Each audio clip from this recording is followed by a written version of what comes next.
LPU ప్లేస్మెంట్ల రికార్డులు సృష్టిస్తోంది. Final year student 2.5 కోట్ల ప్యాకేజ్ పొందుతున్నారు. 1700 మందికి పైగా ఎల్పియు స్టూడెంట్స్ 10 లక్షల నుంచి 2.5 కోట్ల ప్యాకేజెస్ పొందారు. విద్యా విప్లవం ప్రారంభమైంది లవ్లీ ప్రొఫెషనల్ యూనివర్సిటీలో. అధికారంలోకి వచ్చి ఏడాదైంది.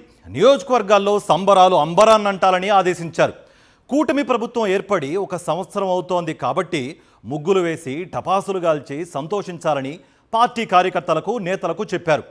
క్షేత్రస్థాయిలో మాత్రం పరిస్థితులు సంబరాలు చేసుకునేలా లేవని, టపాసులు గాలిస్తే ప్రజలే తన్నేలా ఉన్నాయని నేతలు వ్యాఖ్యానిస్తున్నారట.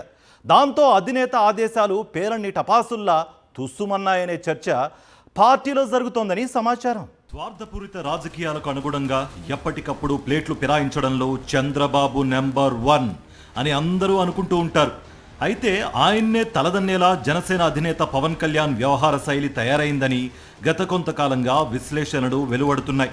మాట మార్చడంలో, ప్రజలను మభ్యపెట్టడంలో, నమ్ముకున్న వారిని నట్టేట ముంచడంలో చంద్రబాబు స్థాయికి తగ్గకుండా పవన్ కళ్యాణ్ వ్యవహరిస్తున్నారని కూటమి వర్గాల్లో చర్చ నడుస్తోంది. కూటమి హామీల అమలు బాధ్యత నాది అంటూ ఎన్నికల ముందు రెచ్చిపోయి ప్రసంగించిన పవన్ కళ్యాణ్ అధికారం దక్కిన తర్వాత హామీల అమలు కోసం కృషి చేయడం లేదు.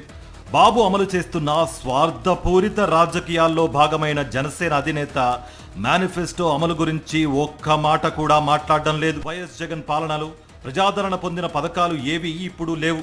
వైఎస్ఆర్సీపీ ప్రభుత్వ పాలనలో ఇచ్చిన పథకాల కంటే అధికంగా ఇస్తామని, గత ప్రభుత్వ పథకాలేవి ఆగిపోవని ఎన్నికల ముందు చెప్పుకొచ్చిన పవన్ కళ్యాణ్ ఇప్పుడు ఆ అంశంపై మాట్లాడటమే లేదు. మేనిఫెస్టో అమలు కాలేదని, ఆ విషయంపై ప్రజల్లో తీవ్ర ఆగ్రహం ఉందనే విషయం తెలిసినా సరే కూటమి పాలన ఏడాది అయిన సందర్భంగా సంబరాలు చేయాలని జనసేన అధినేత డిప్యూటీ సీఎం పవన్ కళ్యాణ్ పిలుపునిచ్చారు.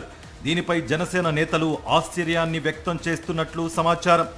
ఏడాది పాలనపై చంద్రబాబు, లోకేష్ నిశ్శబ్దంగా ఉన్నారని, మధ్యలో మనకెందుకు ఈ సంబరాల గోలా అని జనసేన నేతలు వ్యాఖ్యానిస్తున్నారట.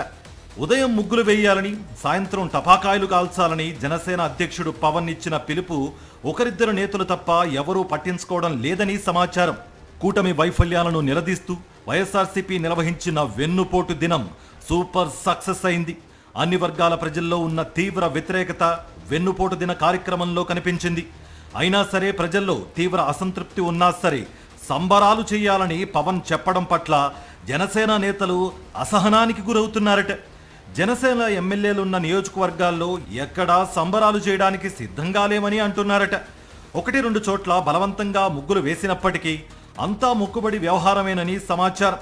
కూటమి ఫెయిల్యూర్స్ పై తీవ్ర వ్యతిరేకత ఉందని, ఇలాంటప్పుడు ముగ్గులు వేయండి, టపాసులు కాల్చండి అంటే ప్రజలు తంతారేమోనని జనసేన నేతలు భయపడుతున్నట్టుగా సమాచారం. కూటమి పాలన ఏర్పడి ఏడాదైంది. ఒక్క పెన్షన్ పెంపు తప్ప మిగతా ఏ పథకము అమలు కాలేదని అన్ని వర్గాల ప్రజలు ఆగ్రహంతో ఉన్నారు. విద్య, వైద్య, వ్యవసాయ రంగాల్లో తిరోగమనం కొట్టొచ్చినట్లు కనిపిస్తోంది. క్షేత్రస్థాయిలో పరిస్థితులు ఘోరంగా ఉన్నాయని, ప్రజలు అడిగే ప్రశ్నలకు సమాధానం చెప్పలేక ఇబ్బంది పడుతున్నామని, ఇలాంటప్పుడు ఏడాది పాలన సంబరాలు చేసుకుందామనడం సబబు కాదని జనసేన నేతలు అభిప్రాయపడుతున్నారట. ప్రజలకు సంక్షేమ పథకాలు లేవు. నామినేటెడ్ పోస్టులన్నింటినీ దాదాపుగా టీడీపీ నేతలే దక్కించుకున్నారు. ఒక పక్క ప్రజలకు వెన్నుపోటు, మరోపక్క జనసేన నేతలకు మొండి చెయ్యి. ఇలాంటప్పుడు ముగ్గుల పోటీలు, టపాకాయలు కాల్చడం మనకు అవసరమా అని జనసేన నేతలు డిస్కస్ చేసుకుంటున్నారట. బాబు మాయలో పడిపోయిన పవన్ గ్రౌండ్ రియాలిటీని మర్చిపోయారని, ఈసారి గెలవడం కష్టమే అని జనసేన నేతలు అభిప్రాయపడుతున్నారట.